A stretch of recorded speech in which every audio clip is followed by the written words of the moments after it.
কলকাতা টিভিতে আপনাদের সকলকে স্বাগত। আপনাদের সঙ্গে রয়েছি আমি অঙ্কুর। এই মুহূর্তের সবচেয়ে গুরুত্বপূর্ণ খবর, এই এতদিন ধরে যে ককরোচ জনতা পার্টির পক্ষ থেকে যে বিক্ষোভ অবস্থান চলছিল, তাদের প্রধান দাবি ছিল শিক্ষামন্ত্রী, কেন্দ্রীয় শিক্ষামন্ত্রী ধর্মেন্দ্র প্রধানের পদত্যাগ। মাত্র কিছুক্ষণ আগে ধর্মেন্দ্র প্রধান তিনি পদত্যাগ করেছেন, ইতিমধ্যেই এক্স হ্যান্ডেলে পোস্ট করেছেন তার পদত্যাগপত্র, এবং সেখানে তার যে চিঠি, সেই চিঠিতে ধর্মেন্দ্র প্রধান একদম প্রথমেই তিনি তরুণ বন্ধুদের সম্বোধন করে তিনি লিখেছেন আমার তরুণ বন্ধুরা, এবং হিন্দিতে লিখেছেন এই চিঠি। সেই চিঠিতে তিনি বলছেন 4 দশকেরও বেশি সময় ধরে তিনি ছাত্রছাত্রী, শিক্ষক, শিক্ষা সংস্কারের প্রতি তিনি একজন নিবেদিত প্রাণ ব্যক্তি। এবং এই যে 3রা মে যখন প্রথম পরীক্ষা প্রশ্নপত্র ফাঁস হয়ে গিয়েছিল, সেই পরীক্ষা বাতিল করে তার প্রেক্ষিতে কি কি পদক্ষেপ করেছিলেন বিশদে লিখেছেন। তিনি এই পরিস্থিতি থেকে কখনোই পিছপা হননি। তার সংকল্প ছিল যে কোনো মেধাবী ছাত্রের ভবিষ্যৎ পরীক্ষা মাফিয়াদের দ্বারা বিপন্ন হতে দেব না।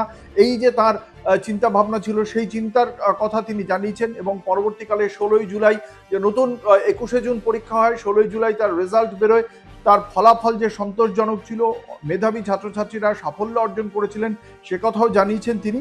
কিন্তু তারপরেই তিনি বলছেন যে এই সময় দায়িত্বশীল পদে থাকা ব্যক্তিরা অনেক ছাত্রছাত্রীকে বিভ্রান্ত করার জন্য বাধা সৃষ্টি করেছিলেন, যা তাকে অত্যন্ত ব্যথিত করেছিল বলেই জানিয়েছেন ধর্মেন্দ্র প্রধান। তিনি বলেছেন যে তরুণদের আশা আকাঙ্ক্ষা, স্বপ্ন গভীরভাবে শ্রদ্ধা করেন তিনি। তারা শুধু ভারতের ভবিষ্যৎ নয়, বরং নতুন ও উন্নত ভারতের ধারক, নির্মাতা এবং স্থপতিও বটে।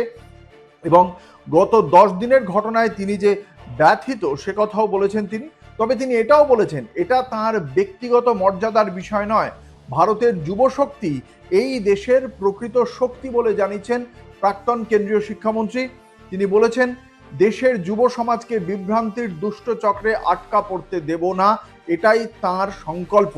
এবং তিনি বলেছেন জান্তার মন্তরেও দেশে যে পরিস্থিতির সৃষ্টি হয়েছে, দেশ বিরোধী শক্তিগুলি যাতে এই পরিস্থিতির সুযোগ না নেয়, দেশের ঐক্য বজায় রাখতে হবে। ভারতের একজন ছাত্রেরও ভবিষ্যৎ যেন আইনি জটিলতায় না জড়ায়, ছেলেমেয়েরা যেন পড়াশোনায় সময় দেয়, ক্যারিয়ার গড়ার দিকে মনোযোগ দেয়। এই সমস্ত মাথায় রেখেই মাননীয় প্রধানমন্ত্রীর কাছে তার পদত্যাগপত্র পাঠিয়ে দিয়েছেন বলে জানিয়েছেন কেন্দ্রীয় শিক্ষামন্ত্রী ধর্মেন্দ্র প্রধান। মাননীয় প্রধানমন্ত্রীর নির্দেশনা, আস্থা এবং অবিরাম সমর্থনের জন্য আমি আন্তরিক কৃতজ্ঞতা প্রকাশ করছি বলেও জানিয়েছেন ধর্মেন্দ্র প্রধান। মন্ত্রিপরিষদের যারা তার সম্মানিত সহকর্মী রয়েছেন, কর্মকর্তা, কর্মচারীবৃন্দ, আধিকারিক যাদের সঙ্গে কাজ করেছেন তিনি, তাদের প্রতি কৃতজ্ঞতা প্রকাশ করেছেন। দেশের সেবা করা তার জীবনের সর্বোচ্চ অগ্রাধিকার, সর্বদা তার প্রতি নিবেদিত থাকবেন বলেও জানিয়েছেন ধর্মেন্দ্র প্রধান।